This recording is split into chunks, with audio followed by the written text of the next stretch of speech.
अस्सलाम वालेकुम dear students. आज का हमारा जो टॉपिक है वो है टाइप्स ऑफ सॉलिड्स। सॉलिड्स के कितने टाइप्स हैं? सो आज हम इसको डिस्कस करेंगे। और सॉलिड के टाइप्स को डिस्कस करने से पहले हम थोड़ा सा डिस्कस कर लेंगे solid. What is solid? So solid is a state of matter which has definite shape and definite volume. यानी state of matter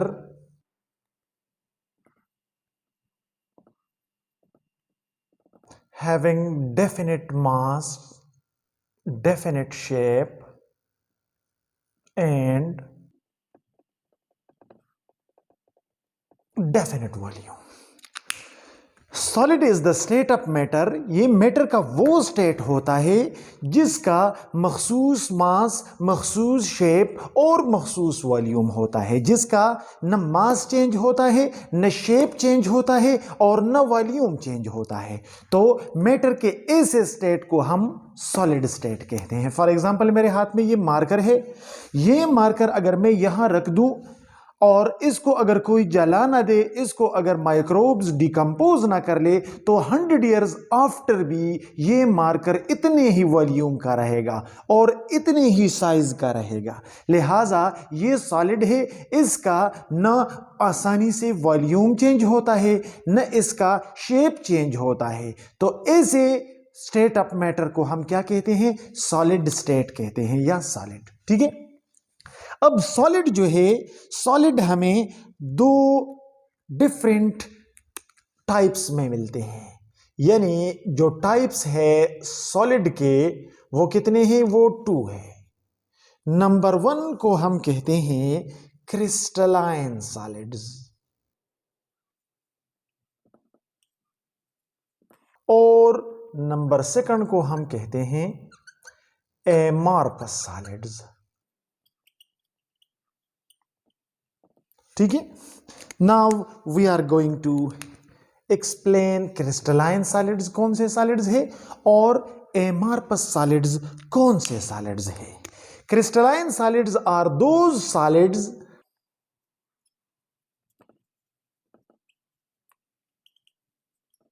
that are made up of crystals।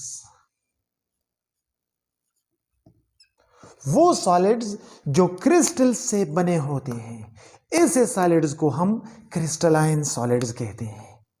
और क्योंकि ये जो डिफिनीशन मैंने कर ली, इस डिफिनीशन के बाद आपके माइंड में आएगा कि व्हाट आर क्रिस्टल्स। वो सॉलिड जो क्रिस्टल से बने होते हैं, ऐसे सॉलिड्स को हम क्रिस्टलाइन सॉलिड्स कहते हैं। तो ये क्रिस्टल क्या चीज है? तो फिर हम कहते हैं कि crystal is a solid which has definite geometrical shape and which is formed by the regular arrangement of particles in 3-dimensional space। वो सॉलिड जिसका मखसूस ज्योमेट्रिकल शेप हो और उसके अंदर जो है वो पार्टिकल्स रेगुलर अरेंजमेंट में मौजूद हो, और रेगुलर अरेंजमेंट ऑफ पार्टिकल्स के नतीजे में जो सॉलिड बनता है, तो ऐसे सॉलिड को हम क्या कहते हैं? क्रिस्टल कहते हैं। और जो सॉलिड क्रिस्टल से बनता है, ऐसे सॉलिड को हम क्रिस्टलाइन सॉलिड्स कहते हैं। सो इसकी हम एक दूसरी डिफिनीशन भी करते हैं। The solid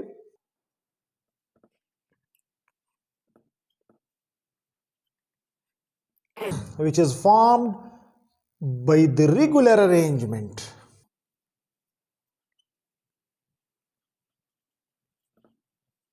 of particles in space having a regular geometrical shape। वो solid which are formed by the regular arrangement of particles in space। Space में पार्टिकल्स रेगुलर अरेंजमेंट में, रिपीटेटिव मैनर में अरेंज होते हैं space में, और as a result of this regular arrangement of particles वो मखसूस ज्योमेट्रिकल शेप बना लेते हैं।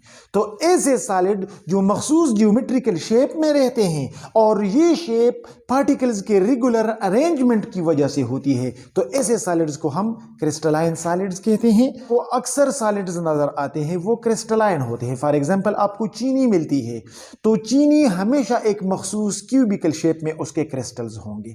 चीनी का हर एक दाना जो तकरीबन क्यूब की तरह होता है, बिल्कुल क्यूबिकल शेप में होता है, तो हर एक दाना चीनी का जो है वो क्या है, वो एक एक क्रिस्टल है।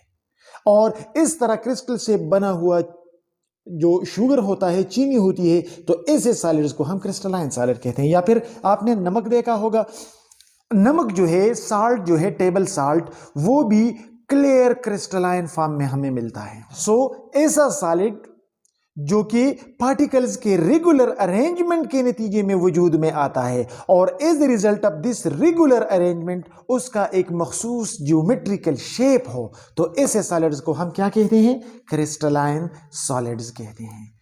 फॉर एग्जाम्पल, ये जितने एग्जांपल्स मैंने दे दिए, sugar is a crystalline solid having cubical crystals. Table salt, NaCl. Diamond, etc. अब देखिए, हमें जितने भी डेली लाइफ में सॉलिड्स मिलते हैं उनमें अक्सरियत जो है वो क्रिस्टलाइन सॉलिड्स की है। Sugar, table salt, copper sulphate, calcium carbonate, diamond, graphite वगैरह वगैरह, ये सारे क्रिस्टलाइन सॉलिड्स हैं। क्रिस्टलाइन सॉलिड को हम ट्रू सॉलिड्स भी कहते हैं। ट्रू सॉलिड इनको हम क्यों कहते हैं? क्योंकि न इनका जाहिरी अपीयरेंस और न इनका कंपोजिशन लिक्विड की तरह है, तो ये लिक्विड से चूंकि टोटली डिफरेंट है, इसीलिए हम कहते हैं कि दे आर ट्रू सॉलिड्स। अब दूसरी टाइप्स के जो सॉलिड्स हैं उनको हम कहते हैं एमार्फस सॉलिड्स। एमार्फस का मतलब है, ए लफ्ज जो आता है तो ए का मतलब है विदाउट, एमार्फस फ्रॉम मॉर्फोलॉजी मतलब है शेप, यानी वो सॉलिड्स जिनका कोई मखसूस शेप नहीं होता, क्योंकि मखसूस shape regular arrangement of particles के नतीजे में बनता है।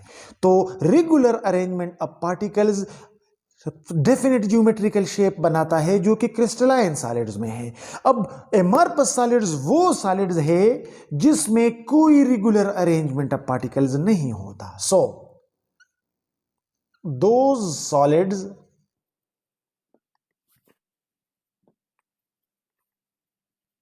which are formed by the random arrangement of particles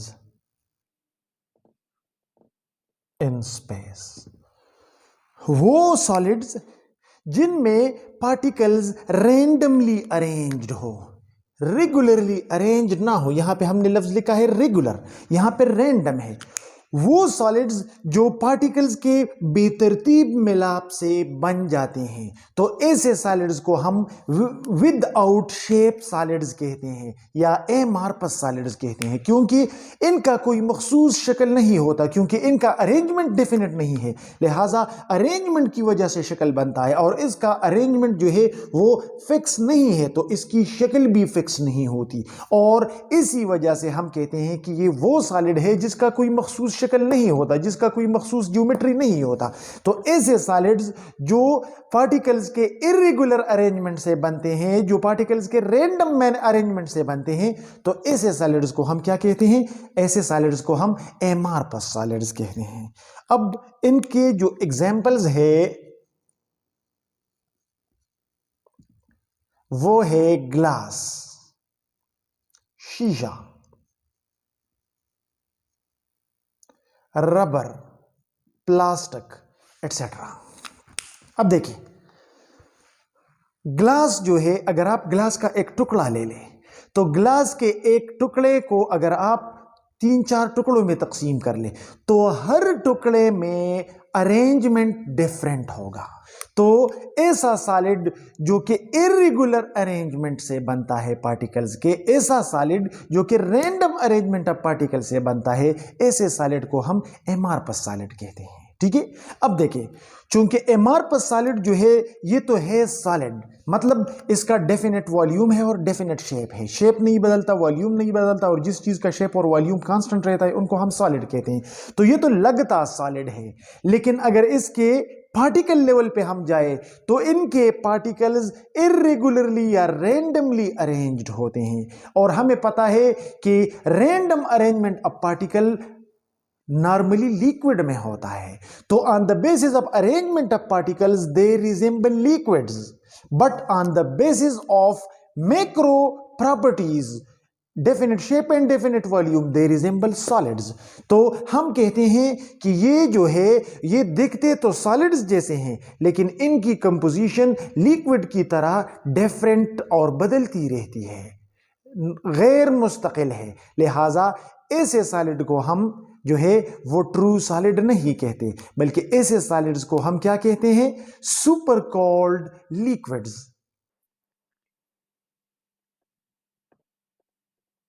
इनको हम सुपर कोल्ड लिक्विड इसलिए कहते हैं कि इनकी कंपोजिशन लिक्विड्स की तरह होती है और इनका जो मैक्रो प्रॉपर्टीज है इनकी वो सॉलिड की तरह होती है। तो ऐसा लगता है जैसे लिक्विड्स जो है वो ठंडा करके सॉलिडिफाई कर दिया गया हो, तो इसीलिए इसको सुपर कोल्ड लिक्विड्स और इनको हम ट्रू सॉलिड्स कहते हैं। सो ये दो जो है हमारे पास सॉलिड के टाइप्स हैं। अच्छा, अब प्रॉपर्टीज की तरफ आते हैं। चूंकि crystalline solids regular arrangement of particle से बनता है, लिहाजा इनमें ऑर्डर होता है, और जहां पे ऑर्डर होता है वहां पे long range forces of attractions होते हैं। एमॉर्फस सॉलिड्स इर्रेगुलर अरेंजमेंट या रैंडम अरेंजमेंट से बनता है, लिहाजा इनमें लैक ऑफ ऑर्डर होता है, और जहां पे लैक ऑफ ऑर्डर होता है वहां पे लॉन्ग रेंज फोर्सेस एग्जिस्ट नहीं करती। तो इसी वजह से क्रिस्टलाइन और एमॉर्फस सॉलिड में काफी जो है वो डिफरेंट प्रॉपर्टीज है। क्रिस्टलाइन सॉलिड्स की जो प्रॉपर्टीज है वो फर्स्ट है, they have sharp melting point.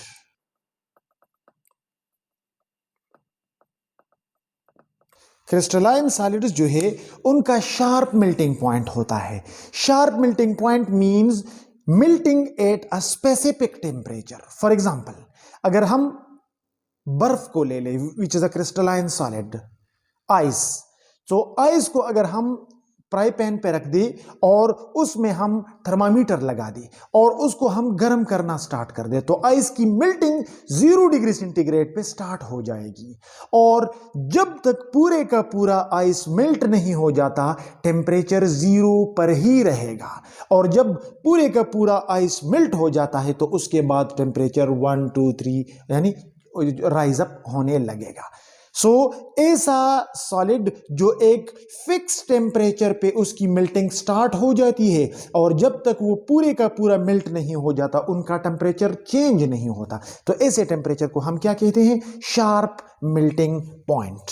ठीक है, अब जो एमॉर्फस सॉलिड्स है उनका क्या होता है? They melt over a range of temperature.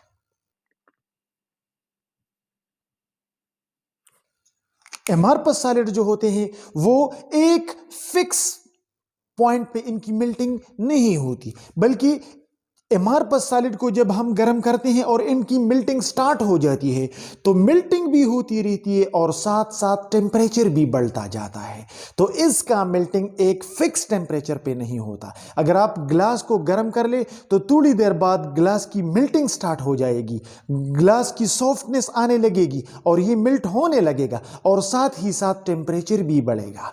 तो ऐसा मेल्टिंग जो कि एक फिक्स टेम्परेचर पे ना हो बल्कि मेल्टिंग के साथ साथ टेम्परेचर भी चेंज होता रहता है, तो ऐसे मेल्टिंग को हम क्या कहते हैं? Melting over a range of temperature. So crystalline solid fix temperature पे मेल्ट होता है और amorphous solid over a range of temperature पे जो है वो मेल्ट होता है। दूसरा जो है वो है definite heat of fusion. Crystalline solid जो है वो एक मखसूस हीट से फ्यूज होते हैं, मोलर हीट ऑफ फ्यूजन जिसको हम कहते हैं। इसको मिल्ट करने के लिए, 1 मोल ऑफ क्रिस्टलाइन सॉलिड को मिल्ट करने के लिए you need a definite amount of heat which is called molar heat of fusion. जबकि amorphous सॉलिड जो है उनका नो डेफिनेट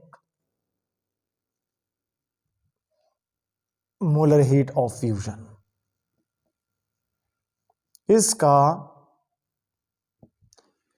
इसका जो हीट ऑफ फ्यूजन होता है वो डेफिनेट नहीं होता। सो दूसरा पॉइंट जो है वो ये है, एंड मेनी अदर प्रॉपर्टीज है जो हम अगले लेक्चर्स में डिस्कस करेंगे। So this was all about today's topic. If you still have any question, you can ask your question in comments. Thank you for watching this video.